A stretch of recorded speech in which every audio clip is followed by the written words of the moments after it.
Telescópio de número 138. Faz de novo que eu dei uma tossida no meio. Pera aí. E eu não consegui parar de rir. Deixa eu mutar aqui. O sim tem que ser. Vamos mutar, pera aí. O riso é bom. Um som do riso desceu na André aí. Sim, no ar, telescópio de número 138. Estamos juntos novamente nesse ano de 2024, pela primeira vez no ano de 2024, retornando às atividades e recebendo ela, a mais pedida, a ausência mais sentida desse podcast. Sempre falta, recebemos dezenas de e-mails, cartas, pombos correios. Cartas. Andréia Santos, tudo bem, Déia? Sempre um prazer, né? Enfim, eu realmente achava que eu não era a mais faltante desse grupo. Mas para os nossos ouvintes... Na auditoria. Nós fizemos uma auditoria e ficou bem claro que eu sou a mais faltante. Peço perdão, estou aqui cumprindo promessas de ano novo. Tá largando na frente esse ano aí, ó. E já vindo... Ei, Lucas, parece que esse ano eu vou passar de você. Obrigada. Muito bem. E também ele, Rodrigo Quintan. Tudo bem, Rodrigo? Tudo bem, Hernani, tudo bem. Olá, vocês, ouvintes desse canal maravilhoso. Muito bom estar aqui. Vocês conhecidos e desconhecidos que nos ouvem. Vocês conhecidos e desconhecidos, vocês aí. Me sigam no Instagram, @RodrigoQ. O cupom, uso meu cupom. O TikTok? Eu tenho TikTok, mas eu não lembro qual é o meu perfil no TikTok. Mas você dança no TikTok? Eu nem entro no TikTok. Então não vale a pena. Eu sou muito low profile. Eu sou muito low profile. Público aí requer. Público jovem, público de entretenimento, eu sou muito low profile. Vai ter link aqui, vai ter link para as danças que o Rodrigo faz. Vocês podem procurar depois. Eu vou começar a fazer dancinhas no TikTok. Dança com salmos. Eu vou dançar. Olha lixo. Lendo a Bíblia através de dancinhas no TikTok. Nossa, tem um colega nosso que fez. E ele é pior pregando do que dançando, o que mostra. Mas deixa pra lá. Convidado aí. Vocês têm 138 programas pra ouvir. Um deles tem a participação desse TikToker aí. Sério? Tem um? Não pode falar, não fala, fica no ar aí. Na caverna, um deprimido e amedrontado Elias se escondia mesmo sendo profeta e vendo muitos milagres. Na prisão, Paulo afirma ter aprendido a ser feliz em qualquer circunstância. Deus nos dotou de sentimentos e emoções que dão brilho à vida, mas que também a tornam muito, muito complexa. Aprender a lidar com cada um desses sentimentos de forma saudável faz parte da nossa jornada particular, comunitária e do nosso relacionamento com Deus. O cara mandou um na caverna, eu já falei, vixe, vem Platão aí. É outra caverna.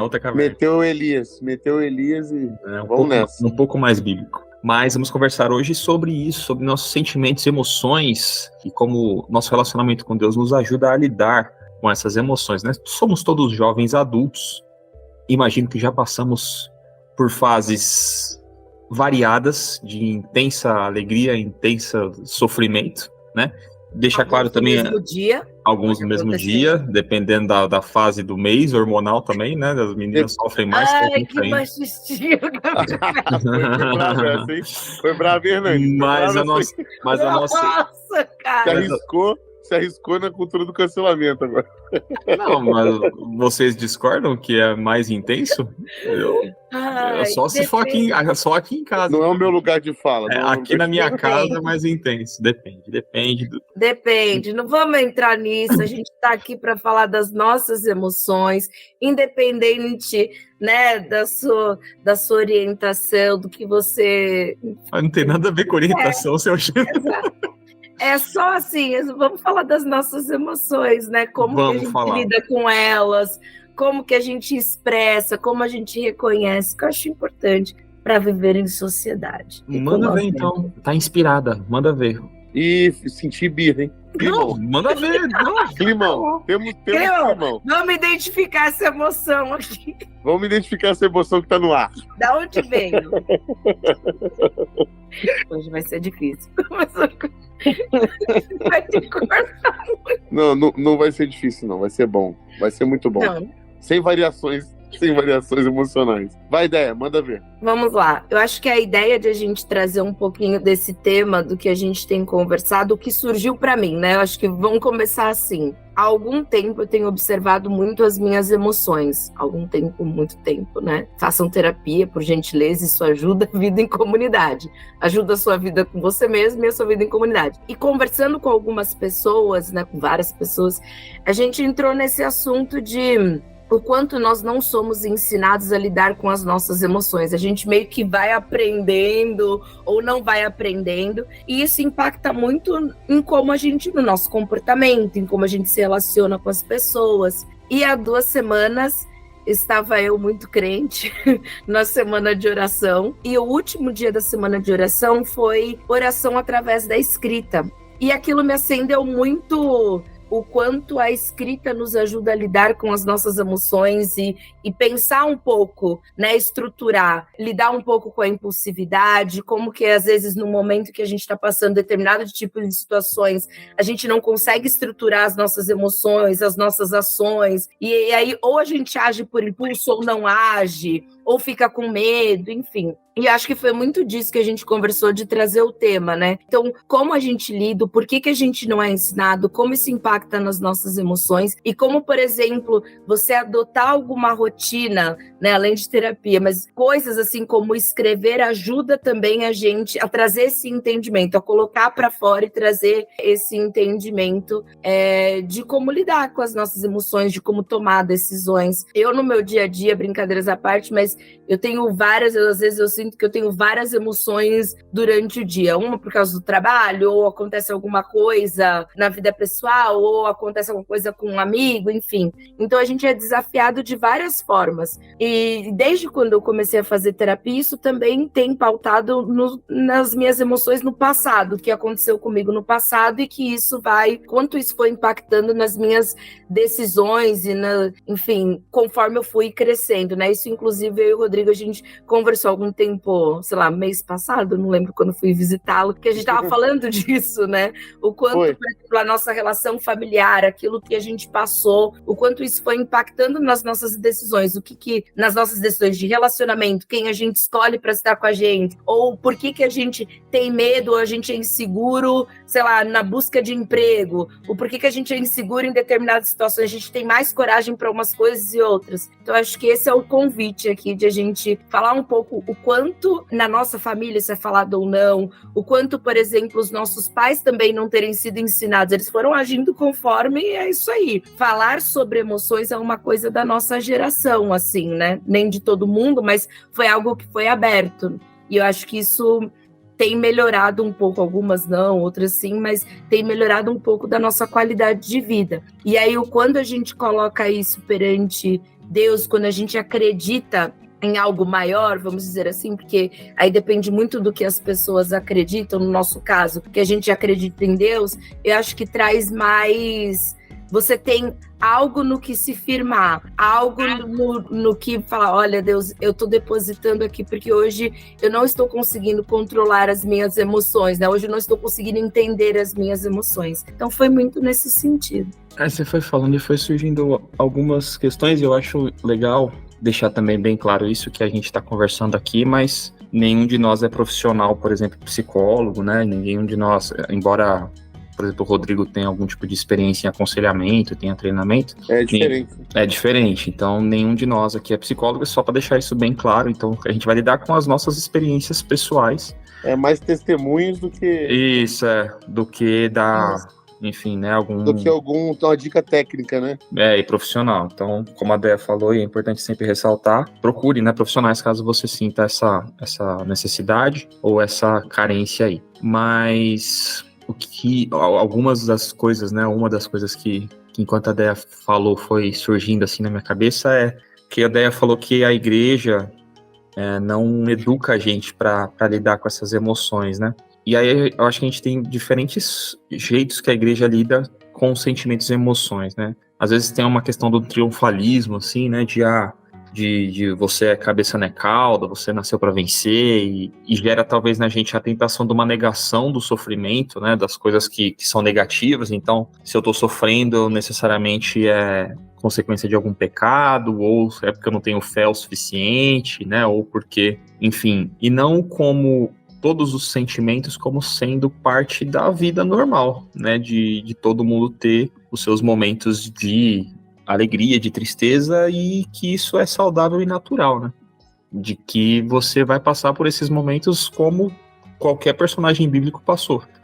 Inclusive Jesus, de ter tido um momento de profunda tristeza e angústia. E eu acho que talvez, não sei se vocês concordam comigo, a igreja falha um pouco nessa... trazer um pouco do exercício da fé para a realidade da vida mesmo. De não o evangelho como uma solução para todos os seus problemas, uma solução mágica, mas como um caminho que vai te ajudar a trilhar todos os percursos possíveis da vida, inclusive os de raiva, os de tristeza, os de sentimentos, digamos que negativos, né? Embora eu não sei o que vocês acham, se existem sentimentos que são per si negativos. O que você acha, Rodrigo? Tem sentimentos que são por si só negativos, ou todos fazem parte de um amadurecimento? Não, eu acho que naturalmente a gente tem muita coisa negativa, né? Eu falo agora de dentro, né, dessa... Não tem como eu não puxar a sardinha pro meu lado, então pro nosso lado aqui no caso, nós somos de viés cristão, então na espiritualidade cristã, a gente entende que a nossa natureza é má. E a gente aprende com a Bíblia que o coração do homem é enganoso e tudo mais. Então, assim, e daí provém nossas emoções, nossos sentimentos. Então, naturalmente, nós temos coisas que nós produzimos coisas negativas, né? Sentimentos que viram atitudes que têm origem, né, nessa nossa natureza malvada, né? Tem um teólogo, antropólogo, que é professor na universidade. Ele era professor, hoje eu não sei se ele é ainda. Que era professor na Universidade de Palo Alto, na Califórnia, o René Girard.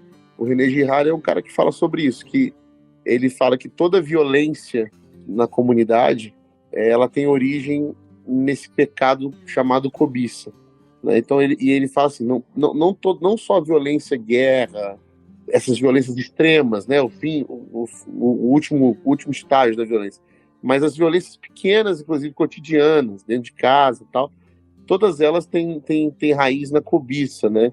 Você cobiça, você inveja e porque você não tem, e aí você acaba alimentando o desejo de ter. Aí ele chama de desejo mimético, que é que você passa a imitar desejos, porque você não sabe muito bem se aquilo que você deseja nasceu em você ou vem do outro, porque a nossa sociedade provoca a gente com isso, né? A gente admira pessoas, segue pessoas, hoje com a rede social piorou isso, né? Com os influenciadores, né? E a gente acaba desejando, a gente deseja quase que a vida do outro, inconscientemente. Eu queria ser o outro, mas como eu não posso ser o outro, então eu posso ter aquilo que o outro tem, né? Eu posso fazer aquilo que o outro faz, eu posso visitar os lugares que o outro visita, porque parece que esse outro agrega felicidade, agrega prazer, agrega status com aquilo que ele tem, possui e faz. E aí as pessoas começam a girar em torno disso, desse desejo que é provocado por uma sociedade consumista, que nasce de sentimentos do nosso coração, entendeu? E no final a gente não sabe nem para onde vai isso.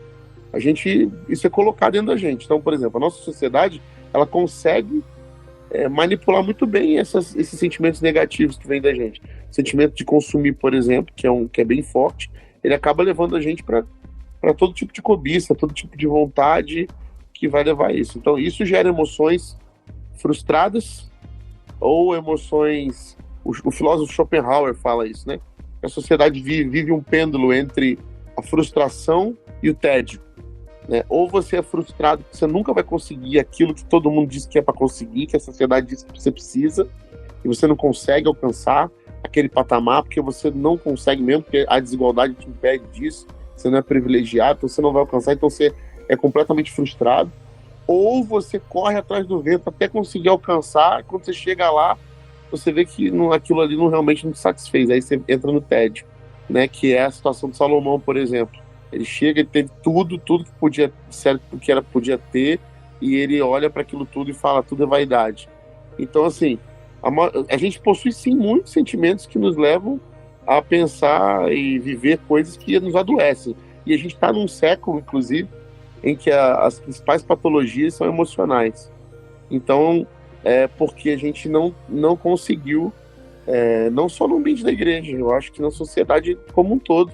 A gente não conseguiu decifrar isso ou perceber isso antes e nos prevenir, e acabou que a gente tem uma sociedade adoecida, principalmente emocionalmente, entendeu?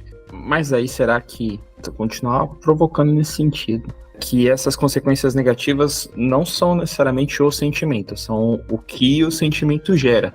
Então, essa cobiça, né, ou essa... A consequência, né, esse adoecimento, ela é uma consequência de um sentimento, mas o sentimento per si é mal? Por exemplo, você tem algum tipo de... Inveja não é um sentimento? Inveja é um sentimento. É um sentimento. Quando você cobiça, você inveja alguma coisa. Entendeu? E a gente às vezes até passa um paninho, né? Eu tava ouvindo um podcast esses dias sobre o Labor, do Labor, né, que o Ed René foi, e ele fala uma coisa muito legal, que ele provavelmente leu em algum lugar, né? E aí ele traz as dimensões do mal.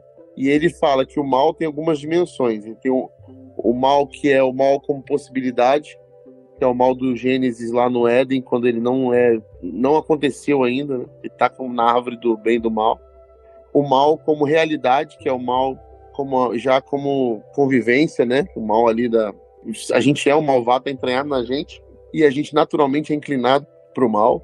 E aí, por causa dessa inclinação, a gente tem aquele mal que a gente chama de mal necessário, que é quando a gente justifica a nossa maldade para alcançar os fins que a gente considera bons. Então a gente geralmente fala assim, eu fiz isso, mas foi um mal necessário para acontecer isso, sabe? E isso, de certa forma, é um jeito da gente passar pano na maldade que a gente faz. Ter sentimentos negativos que são maus, e a gente justifica porque eles vão gerar coisas boas. Se é que são tão boas assim, ou se são boas porque favorecem aquele que está fazendo, né? Então, por exemplo, quando eu tenho uma inveja, que eu falo que é uma inveja que não vai fazer mal a ninguém, eu falo que é uma inveja santa, né? Então, inveja santa, não existe inveja santa. É um sentimento negativo, não adianta você querer redimir a inveja. É uma mentirinha, antigamente fazia isso, né? Alerta para racismo. Mentirinha branca, que é aquela mentira que era por um bom motivo. Que mentira por um bom motivo, né?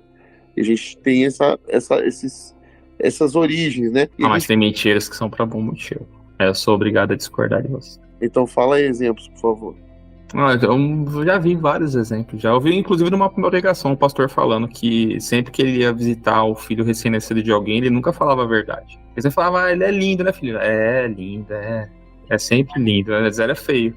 É uma mentira inocente, boa. Uma mentira prudente. Mas aí eu não sei, cara. É mentira, todo bebê é feio. Não, mas não é mentira. Não é. Então, é isso que eu tô falando. Isso é muito uma questão de gosto também. Sim, mas aí... questão de gosto. Sentimentos porque, bons também. Isso aí não tem a ver com mentira ou verdade. Isso tem a ver com sinceridade e sensibilidade. Tá? Você precisa de sensibilidade para que a sua sinceridade não se torne algo ruim. Então, por exemplo, o cara não tá sendo... Ele tá sendo sensível. Ele não tá sendo mentiroso. Não, ele não tá sendo mentiroso, ele tá sendo sensível. A mentira é uma coisa... Sensibilidade passando pano pra mentira. Exatamente. Eu acho coisas diferentes. Eu acho. Mentira, pra mim, é a coisa que você ocultar um fato pra poder se beneficiar dele, entendeu? Ou mudar o fato, né? Ou mudar o fato. Pra você conquistar algo em cima dele. Entendeu? Não é você achar uma coisa bonita. Quando achar coisa bonita, gostosa, isso é gosto, não tem jeito, entendeu? Não tá valendo nada. Assim, tipo, você vai colocar, você vai pro inferno porque você falou que um bebê é bonito e você não achava ele tão bonito. Mas é mentira. Mas aí também sentimentos bons, mal administrados, também não podem virar um problema? Sentimentos bons, mal administrados. Por exemplo? Por exemplo, a pessoa excessivamente feliz, que tem dificuldade de lidar com eventos que exijam a tristeza, né? A pessoa não consegue lidar com o luto, por exemplo. Não, eu sou feliz, tá tudo bem ali. Você precisa passar por aquilo com um sentimento condizente com a situação. Então você entra num ciclo de negação, ou num ciclo de... patológico, talvez, né? De não conseguir lidar... Não conseguir lidar com... Porque existem... Eu acho... Quero dizer que existem situações em que exigem de você, por exemplo, você se sentir raiva, indignado. mas não, porque eu sou pacífico e eu sou good vibes, eu não vou me revoltar com um tipo de coisa, entendeu? O que eu acho é que cada sentimento tem o seu momento de protagonismo ali. Você precisa saber, óbvio, não perder o controle, mas ter... Até a ira tem, né? Até a ira tem seu lugar. Exato, de ter essa maturidade de aprender a lidar com as situações com um sentimento condizente com cada uma delas. Né? A gente pode até chegar a dizer que, assim, alguns sentimentos, se não todos, eles têm o lado sombrio, né? Seu lado sombrio. Como dizia o Barão Vermelho, Frejá, né? Rir de tudo é desespero, né? Descobrir que rir é bom, mas que rir de tudo é desespero. Então a gente tem que saber também que chorar é bom, mas que chorar o tempo todo também quer dizer que você tá entrando numa vibe ruim também, de depressão. Então acho que quase todos os sentimentos vai ter o seu lado sombrio, né? E a gente tem que tomar cuidado.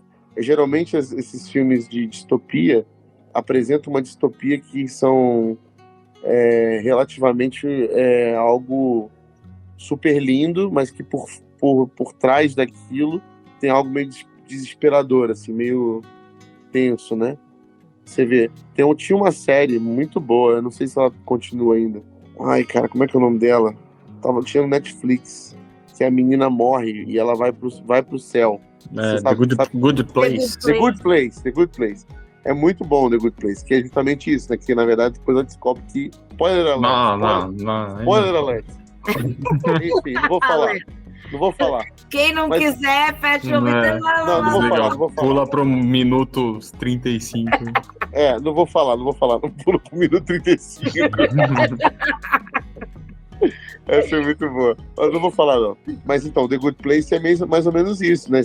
Ela fica aquele lugar extremamente bonito, perfeito, cheio de pessoas felizes e enlouquecidamente perfeitas, entendeu? Com as suas super famílias perfeitas e aparências perfeitas, casas perfeitas. Então, realmente, tudo que tem essa coisa mais exagerada também ela causa um problema. Ela tem algum dano emocional que não tá bom, não tá bem regulado, não tá bem situado, né? Então, assim, para mim, funciona assim os sentimentos. Que a gente até falou sobre isso, inteligência emocional, né? Que é você entender muito bem as emoções e colocar elas nos seus devidos lugares e viver elas de maneira plena. Jesus ensina isso com Lázaro, quando ele vai lá e chora por Lázaro, né? Muita gente passa para ler aquele texto, ele fala assim, se Jesus ia ressuscitar Lázaro, por que ele chora? Por que ele chora que Lázaro morreu, se ele sabia que ele ia mandar Lázaro viver? Existe um ensinamento que é importante ali, tipo, é necessário viver o luto, é necessário se entristecer na hora que precisa, né? É necessário passar por isso. Essa coisa de velório de crente tem que ser uma alegria, isso é papo furado, entendeu? Isso aí pra mim é loucura, é insanidade, entendeu? Então a gente tem que saber viver o luto. Já fui em velório de crente e velório de não crente, gente que não é crente. Velório de crente é uma paz, uma alegria. Nego maluco, né? Só pode, né? Entendeu? Não, mas eu acho que também dentro da nossa liturgia tem pouco espaço para isso, assim, né? Embora algumas igrejas tenham, assim, essa abertura, eu vejo na nossa cultura evangélica pouca valorização desses momentos de introspecção. A gente é pouco introspectivo, assim, a gente valoriza pouco. Embora se fale de oração e tal, geralmente nossos cultos são muito agitados, muito barulhentos, nossas reuniões são muito assim. A gente e o culto que é menor, né, o culto de oração que a Deia frequenta assiduamente, ele é muito menos frequentado, porque a nossa cultura valoriza pouco esses momentos de meditação, de introspecção. E eu acho que a nossa cultura evangélica no Brasil também, ela reprova sentimentos honestos, assim, sabe? Por exemplo, eu não quero virar pro irmão que tá do lado e falar eu te amo, porque eu não sei se eu amo o irmão que tá do meu lado. Às vezes eu nem amo, né? Nem sei quem é. Eu nem amo. A mentira boa, né? Na mentira boa. Você já mentiu de púlpito aí, nem fala nada. Eu? Não. Eu nunca mandei ninguém olhar pro lado e falar. Eu já mandei muito, muito. Exatamente, eu nunca mandei. Automático, né? Vivendo no automático, era assim. Eu nunca mandei. Eu nunca mandei, não porque eu já era evoluído, já sabia, maduro, não. É porque eu sempre odiei isso. Que eu tava na plateia, as pessoas mandavam eu virar pra uma pessoa que eu não conheço. Eu odeio as pessoas. Não isso, mas é constrangedor, né? Eu não mandava nem falar só que eu te amo, eu mandava abraçar. Abraça o irmão que tá do seu lado. E fora que a igreja tende a ser um ambiente mal frequentado, né? De gente com todos os tipos de problema de... Ambiente mal frequentado. A igreja é um ambiente que ele deveria ser, né? Ele deveria ser mal frequentado, né? Pela lógica do evangelho. E aí você vira, a menina tá visitando lá a igreja, aí vira pra um cara sozinho que tá lá, esquisito, né? E fala, eu te amo. Aí o cara super carente, nossa, a menina falou que ela me ama. Imagina o perigo dessas afirmações de quando a gente fica jogando com as emoções, né? Então, assim, eu acho que a gente tem uma cultura muito ruim de que a gente tem que chegar no domingo sorrindo sempre, né? Essa coisa da celebração, tá tudo bem, e que a gente tem pouca abertura para as pessoas chorarem e dizer, não tô legal, não tô bem, não tô... Entendeu? Eu acho que isso é julgada como pouca fé, né? Mas exato. Nossa, não acredita que Deus e tudo mais. Eu acho isso bem complexo também, assim. E de não saber lidar com essas patologias que se seguem. Eu sempre acredito mesmo, todo excesso esconde uma falta, alguma coisa... E isso precisa ser analisado, né? Porque de uma hora ou outra estoura de alguma forma, sabe? Vou anotar essa frase, gostei. Todo excesso esconde uma falta. Gostei que você... Tweetem.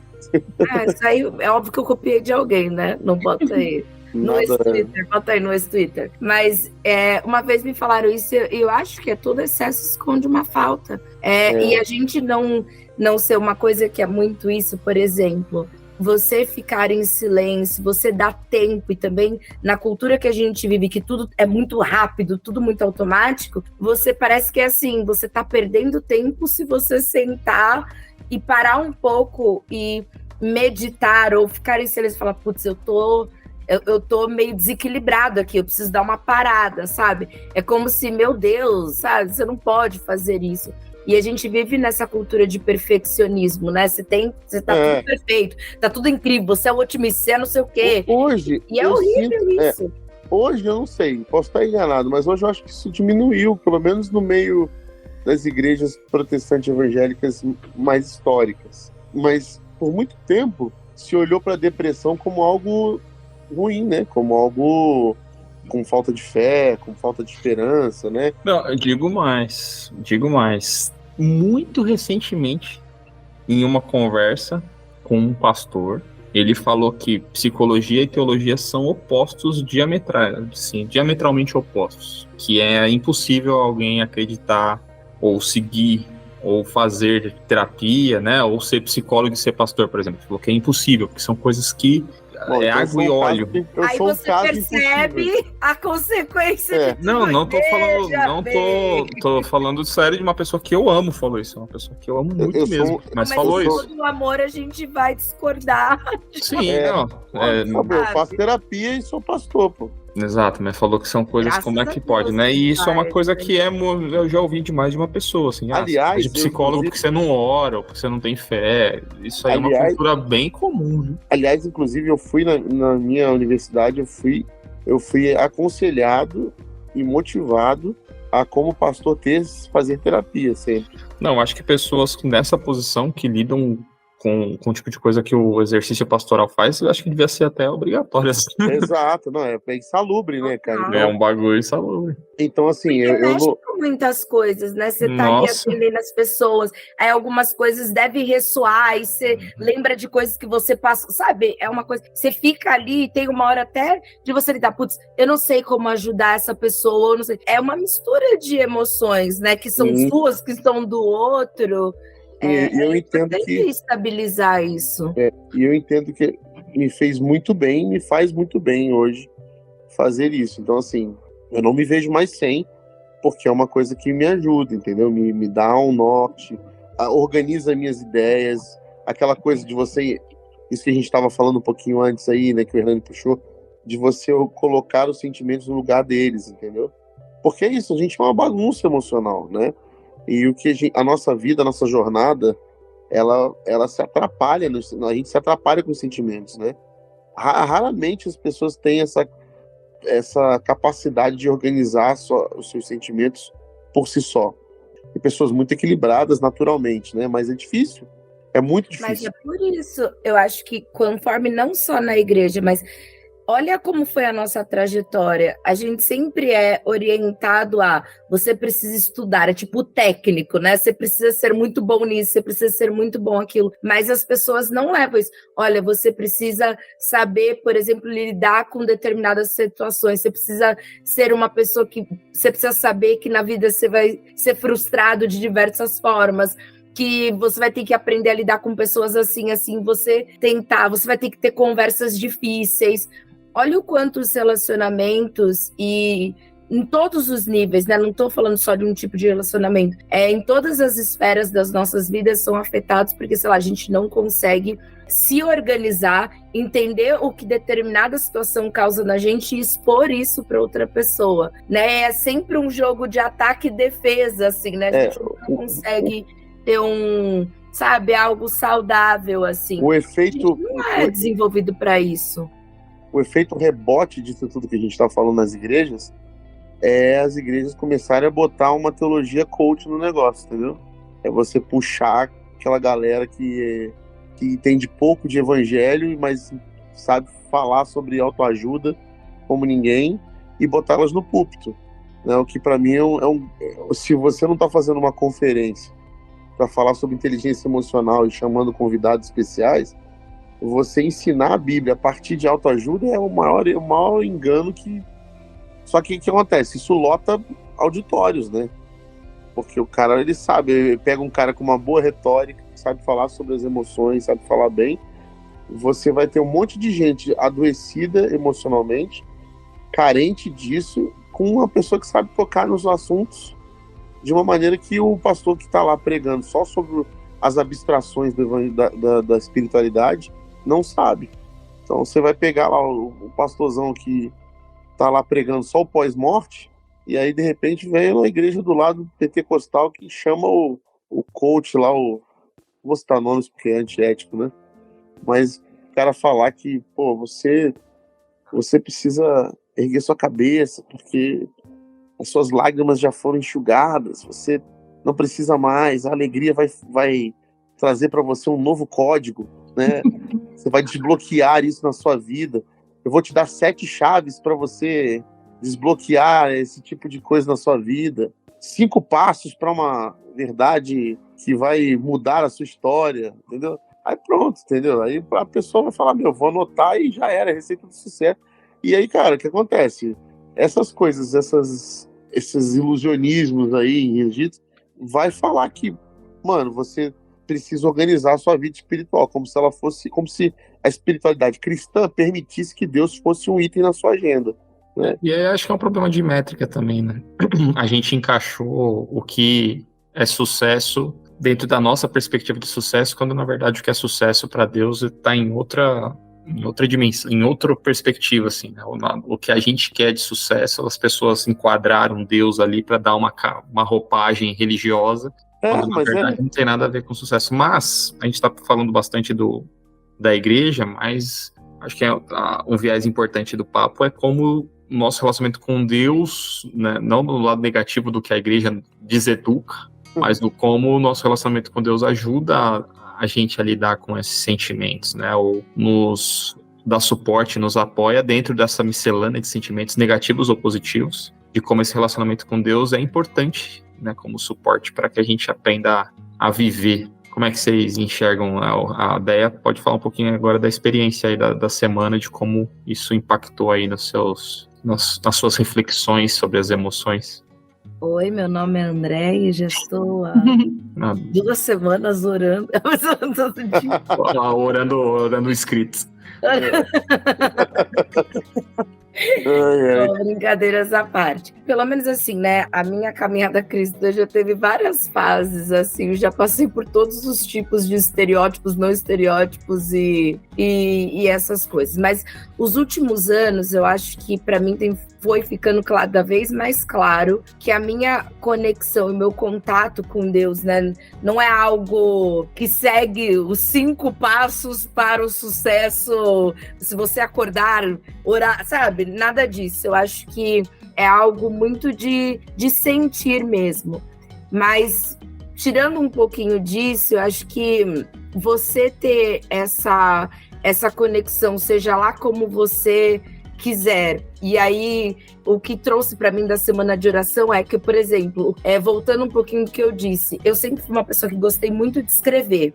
Isso é uma coisa minha, desde sempre. Desde pequeno eu era uma pessoa de escrever. E eu nunca tinha pensado, por mais bobo que possa parecer, de a oração através da escrita, por exemplo. A gente sempre foi ensinado a orar e ter todo um ritual, né, da oração e nossa. Isso eu já quebrei faz um tempinho. Eu oro qualquer tempo da forma como se meu brother. Deus deve dar umas boas risadas. Mas eu acho que quando você se coloca nesse contato em que você faz um silêncio, que você para aquilo, é um momento que indiretamente você está equalizando as suas emoções, você está dando um tempo para entender os seus divertidamente, né? Assim, você para um pouco para entender. E para mim a conexão com Deus é isso, é um momento em que eu paro e peço clareza, sabe? Eu preciso parar e entender o que está causando esse tipo, por que está em excesso, ou por que está em falta.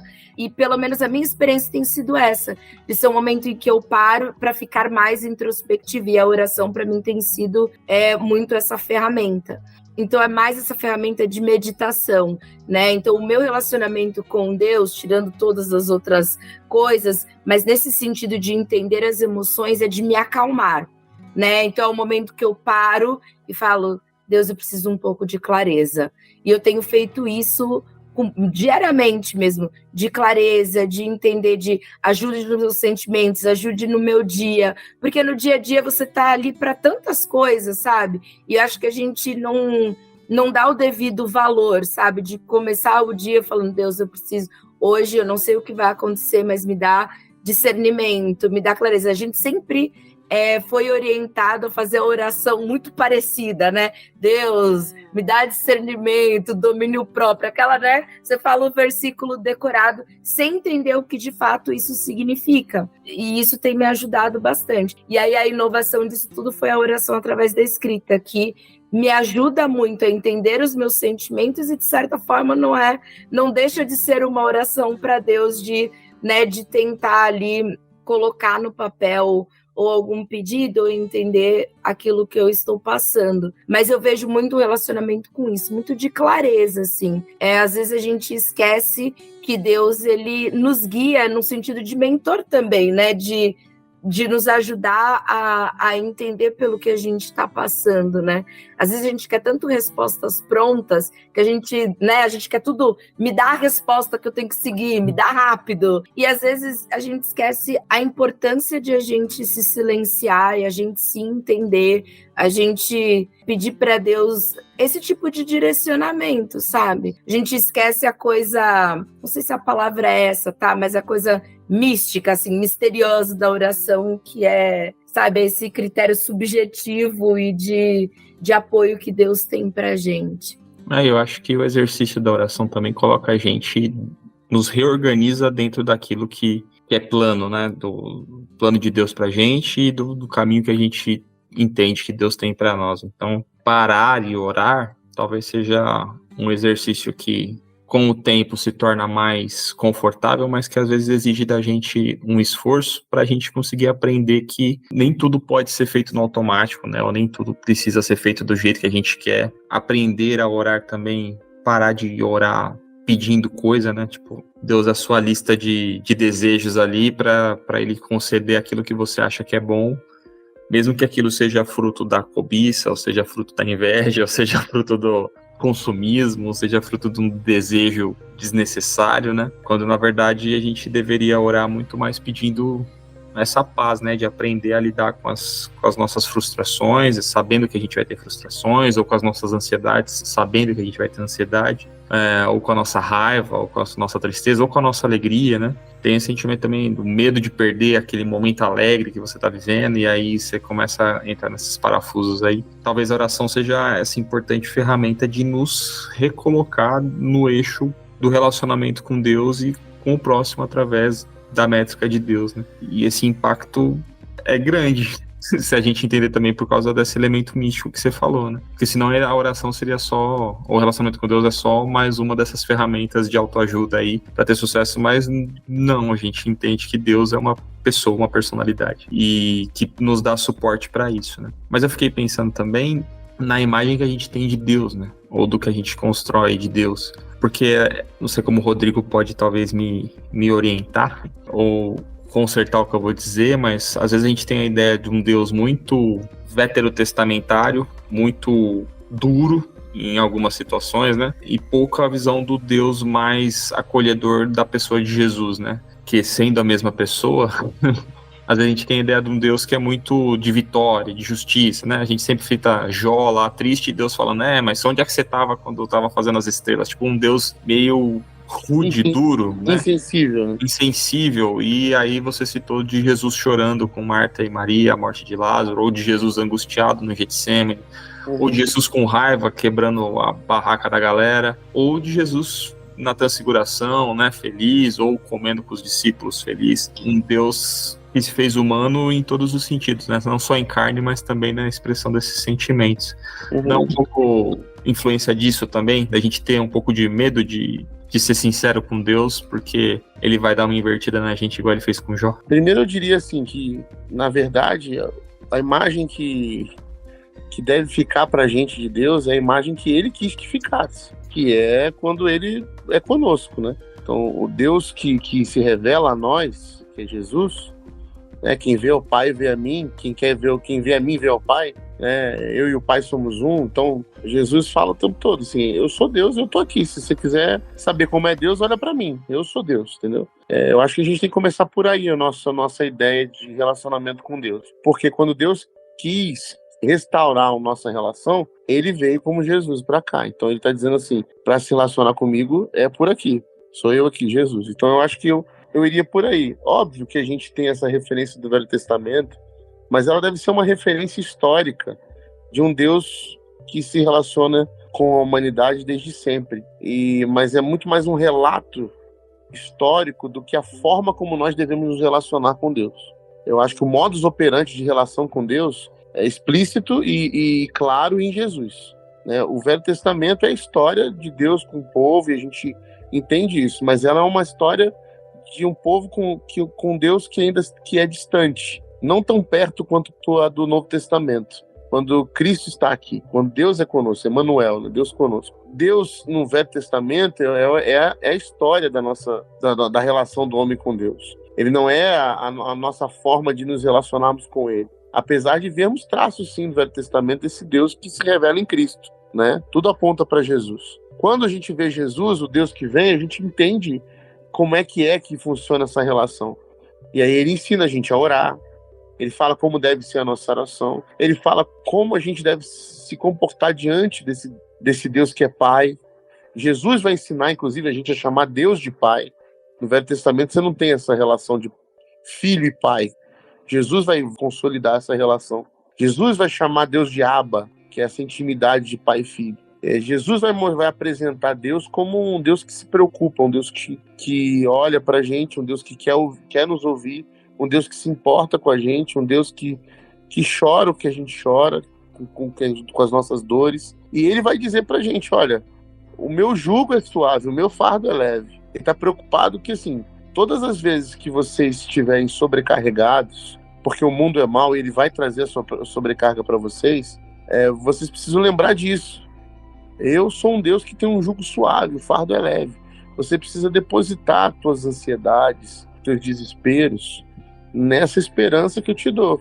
Nessa esperança que eu te dou, que é o quê? Que é a minha presença contigo. Então, a oração com Cristo, a oração em Cristo é uma oração, por isso que a gente ora em nome de Jesus, é uma oração que a gente deposita em Deus as preocupações que tem tirado nosso sono, que tem transformado nosso fardo num fardo pesado, que tem sobrecarregado o nosso coração de coisas desimportantes diante de Deus, né? Desimportantes diante da realidade.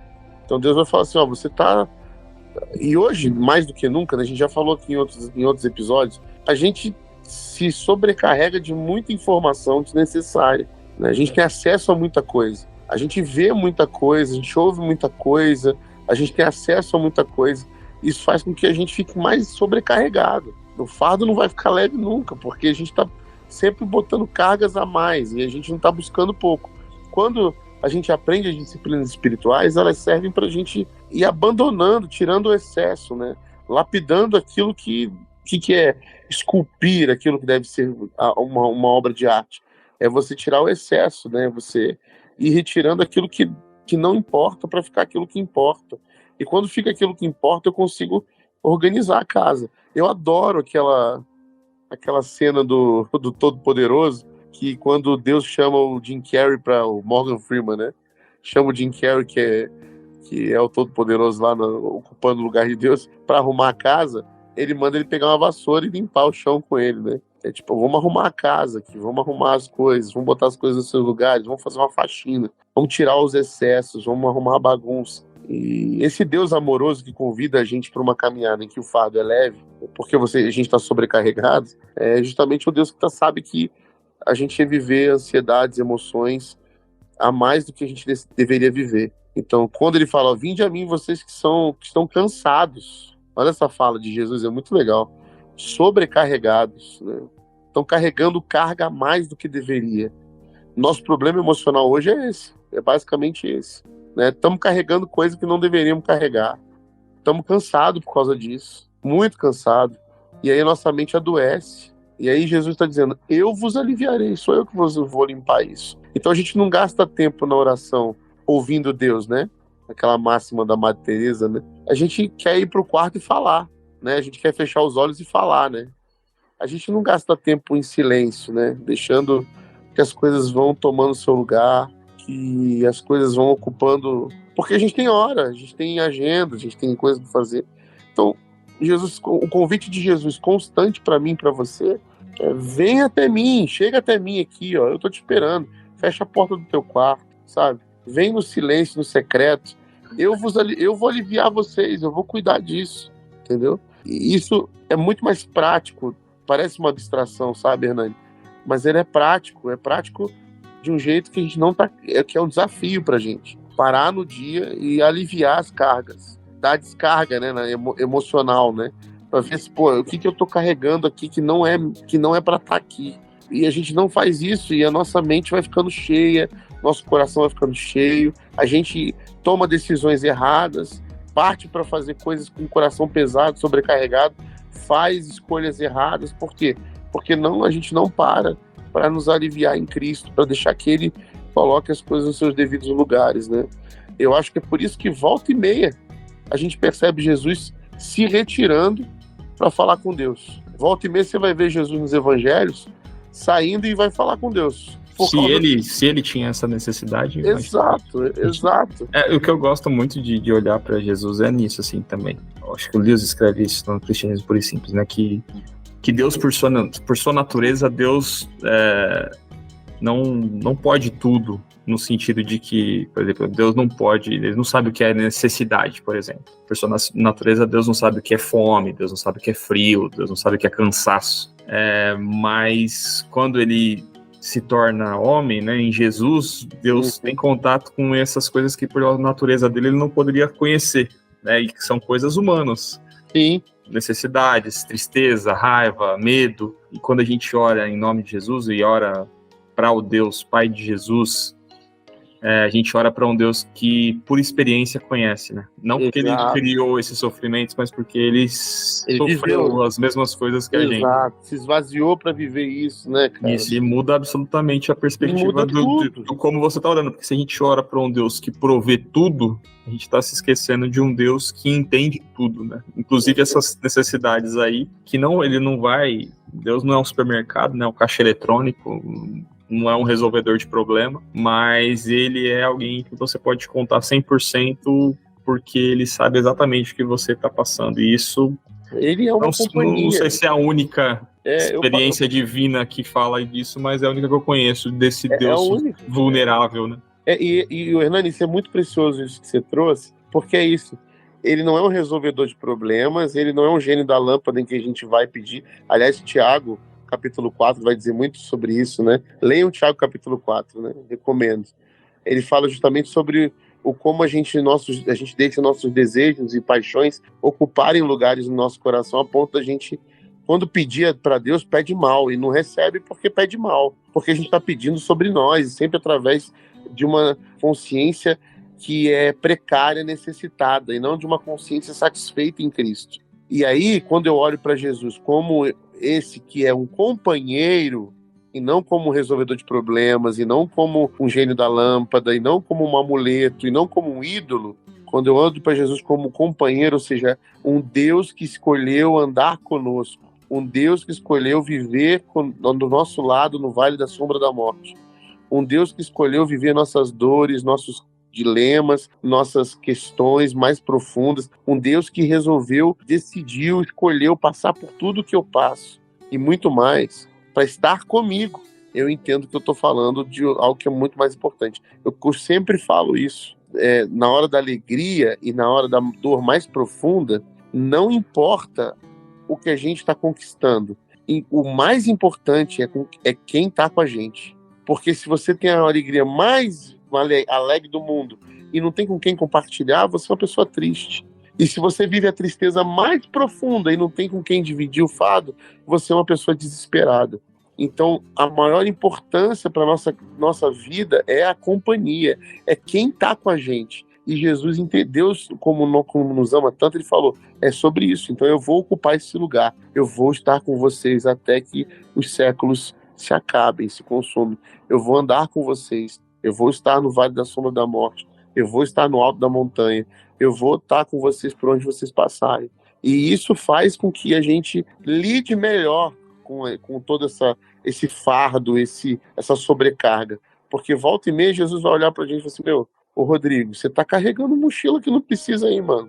É por isso que você tá demorando um pouco mais, você tá pisando errado, você tá tropeçando no caminho. Abandona isso aí, cara. E eu sempre digo, quanto mais a gente faz esse exercício espiritual de buscar a Deus, ter essa estreita relação que Jesus tinha com o próprio Pai, né?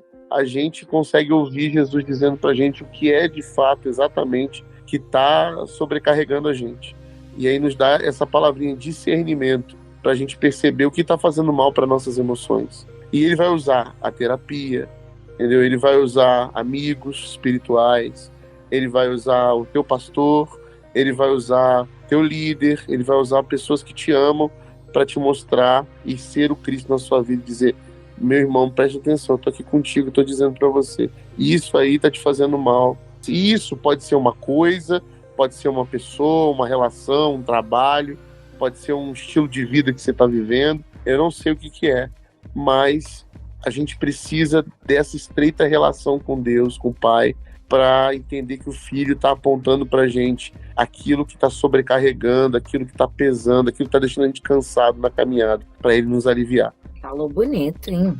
Nossa, foi bonito. Mas só complementando uma coisa que o Rodrigo trouxe, desse dia que a gente fez na oração através da escrita, eles falaram muito sobre a importância do silêncio. E foi muito legal, né? Porque a gente fez um exercício de ficar 20 minutos em silêncio. Uma meditação, né? Você ficar lá 20 minutos em silêncio. E é muito precioso. E, de fato, é isso que o Rodrigo falou. A gente não tem tempo e a gente não se disciplina e não se dá a oportunidade de ficar em silêncio, né? De ir para o quarto e ficar lá, ou ir para qualquer lugar que você tenha um pouco de paz e ficar 20 minutos em silêncio e só falar, Deus, estou aqui em silêncio. E eu acho que é muito precioso, pra gente acalmar as nossas emoções. Isso, enfim, é um teste, pode fazer. Se você estiver muito irritado ou qualquer que você esteja muito excesso, se você parar um pouco e ficar um pouco em silêncio, isso acalma um pouco, né, as emoções, dar a oportunidade de sentir a presença de Deus. Pelo menos para mim o silêncio é isso, né? Você me ajuda muito a sentir a presença de Deus. Eu acho que são ferramentas legais, né? Ou você escrever, entender o que você está sentindo. Isso também é um exercício muito legal que vários terapeutas indicam, né? Não, nós não somos terapeutas, estamos falando sobre a nossa experiência, mas isso também me ajuda muito. E deixo a dica para todo mundo, quando eu tô com algumas emoções muito pesadas, né, ou muito ansiosa, ou com muito medo de alguma coisa, ou muito triste, eu escrevo, ou com muita raiva de alguma coisa, eu escrevo aquilo e aquilo parece que alivia de certa forma, né? Você tira aquele peso a mais para você enxergar melhor a situação. Então, acho que são coisas que a gente deixa de lado, a gente não é ensinado e a gente também deixa de lado e não vai lidando bem com as emoções que a gente tem. Aí acontece o que ele falou, né? A gente vai ficando cada vez, fica por anos carregando um medo, por anos carregando uma culpa, por anos carregando, sabe, diversas coisas que a gente já poderia ter passado para trás, passado por isso, seguido em frente. Então, que a gente, pelo menos, tenha aí um pouco mais de paz, assim, de lidar com as nossas emoções e entender que tudo passa, que tudo tem seu tempo, que a gente tem esse contentamento, né? De saber que vai acontecer, é coisa da vida, né? Um dia você vai estar triste, outro dia você vai estar feliz, um dia vai acontecer uma coisa que vai te frustrar, outro dia você vai estar muito otimista, outro dia não vai estar nem tanto. Faz parte, né? Rodrigo, para finalizar, eu queria te perguntar qual é a chance de uma casa com 3 crianças você ficar 20 minutos em silêncio? Isso é um pouco. Mas o Rodrigo, ele vai para a igreja e fica lá na sala dele fechado. Se tranca na sala. Na minha casa é muito difícil mesmo, assim, realmente é quase impossível. Volta e meia aparece uma criaturinha de Jesus aqui, né? É difícil. Mas assim, acho que existem combinados que dá para fazer, né? Mas a maioria do tempo, por exemplo, eu passo realmente na igreja, né? Durante a semana, né? E aí, na igreja é mais fácil você ter o seu tempo de solitude, né? De você encarar isso. Em casa, assim, principalmente nas férias, né? Quando a gente fica mais em casa e tudo mais, rola os tratos, né? Eu e a Priscila temos alguns combinados, né? Os códigos de pelo menos 30 minutos, né? Cada um fica por conta de todo mundo. Então a gente tem a gente sabe o quanto é importante, né? Um tempo para cada um. Principalmente a Priscila tem mais essa necessidade, né? Não sei se vocês já repararam, nos últimas trends aí do Instagram, as crianças vão sempre atrás da mãe, né? Então é bem difícil isso também para ela. Então, e ela sabe que ela também precisa desse tempo. Então, tem essa compreensão de que crianças não sabem muito bem isso ainda, não entendem isso, então elas vão, volta e meia, elas vão bater na porta do quarto, na hora que você tá lá, tipo assim, tendo seu momento. Fazendo meus 20 minutos de silêncio, não dura 2. Exato. Foi 2 de muita qualidade. Muita qualidade, Jesus, eu vou fazer aqui exemplo de um exercício. Vou fazer meus 35 segundos de silêncio, Senhor, que seja vai virar um saiadinho. Mas também nunca é muita coisa. Você não pode chegar eu posso virar pra Priscila e falar assim, me dá 2 horas de silêncio. Ela vai me xingar, né? Você tá maluco? Ela vai te dar 2 horas de coma. 2 horas de eternidade. Que você vai voltar, você vai sair do seu quarto, não tem mais nada, né? O apocalipse. Olha, uns 5 minutos já muito bem feito, tá? Exatamente. Eu acho que assim, a gente tem que aprender a otimizar o tempo. Você tem que ser mais focado. No pouco tempo que você tem que... Produtividade, né, gente? Você começa com de produtividade. Mas é isso, cara, não tem jeito. Cada um tem que se adaptar, né? E assim, isso é a minha realidade, né? Com certeza existem realidades, eu acho que até mais difíceis. Sim. Mas sempre dá pra piorar. Mas eu digo assim como sempre dá pra piorar, sempre dá pra melhorar também. Sempre dá pra achar um espacinho, né? Isso aí. Então eu acho que esse é o caminho. A gente tem que ser honesto também e descobrir que, tem um tempo. Se tá assim com 3, imagina quando for 4, né, mano? Não. Tá 3 tá bom. É isso. É isso. Desejo muitos filhos ainda. Sua descendência enche a terra. A sua também. A minha acabou. Deia Santos, obrigado, Deia, por abrilhantar a nossa noite aí com tantas reflexões. Dê suas palavras finais nesse primeiro programa. Deseje tudo de bom para nossa audiência ao longo desses anos de 2024. Tudo de bom, gente. Aquelas, né? Vai dar tudo certo. Eu vou te dar 7 passos do sucesso. Se quiser, me sigam 5 passos para dar tudo certo. Compra meu curso. Compra o meu e-book lá no Hotmart. Tá no Hotmart lá, né? Brincadeira. Posso ler uma frasezinha, um trecho de um livro? Que vou lançar semana que vem. Que eu vou lançar semana que vem. Na próxima, vocês podem pegar lá. Prefácio do Pablo Marçal. Prefácio do Pablo. Nossa, beleza, hein? Tá nóis. Mas enfim, era um trecho sobre oração, que inclusive falaram. Viu? Eu até comprei livro na semana de oração. Rapaz, vou falar um negócio pra você, hein? Que isso, hein? Essa semana. Que semana, hein? Que semana, hein? Tá, que semana. O carnaval não será o mesmo. O carnaval não será o mesmo depois dessa semana de oração. Não. Vou ficar igual nos tempos passados, evangelizando. Não promete, não promete. Não faça isso.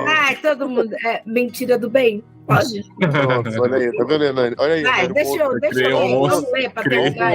A gente tava bem até agora. Manda ver, lê a sua frase. O trecho é assim: orar é perceber o maravilhamento, recuperar um sentido de mistério que anima todos os seres, a margem divina em todas as conquistas. A oração é nossa humilde resposta à surpresa inconcebível de viver. É tudo o que podemos oferecer em troca do mistério pelo qual vivemos. Que bonito. De quem é a frase? Do rabino Abraham Heschel. Abraham Heschel. O do livro que você não leu, Hernani. Escritos Essenciais, porque as pessoas não conseguem ver, porque, né? Não, o livro, você leu o Sabá? Né? Li. Garoto. Não, mas o Abraham Heschel tá na cara que foi Neibab, né? Porque o Ed cita sempre. Ele conheceu, inclusive, acho que a neta dele, né? Sei lá. Ela foi lá. Ela foi na IBAB, né? Ela foi lá, né? Ela foi lá. No Conversas Pastorais. Mas eu queria indicar um outro livro também pro pessoal. Indica seu livro, então. Não, meu não. É um livro do Gerson Borges, o Quero Aprender a Orar. É muito bom, fala sobre oração também. Interessante. Eu acho que é isso, um caminho de oração, um caminho que acalma nosso coração, né? Ele vai dando paz pra gente. Então, aprender a orar, sempre bom. Esse livro aí, ele não vai ensinar você a orar, mas ele vai te falar sobre oração. Mas qual que é o nome do livro? Quero Aprender a Orar. E ele não ensina a orar. Ele compartilha o desejo, mas ele não... Não. Até porque, na verdade, a oração, ela não é uma cadeira de uma universidade para você aprender, né? A oração é uma entrega. Então, é isso. Muito bem, amigos. Obrigado a você que nos ouve mais esse ano aí. Espero que nos acompanhe ao longo desse ano. Agradecer a Tamires e o Jonathan por mais um ano aí que a gente tem desse espaço que eles nos cedem. Muito obrigado. Nos sigam nas redes sociais, @Canal Telescópio. Sigam também a Crentaços, @Crentaços. E a gente se vê mês que vem. Telescópio, pés no chão, olhando pro alto. Tchau.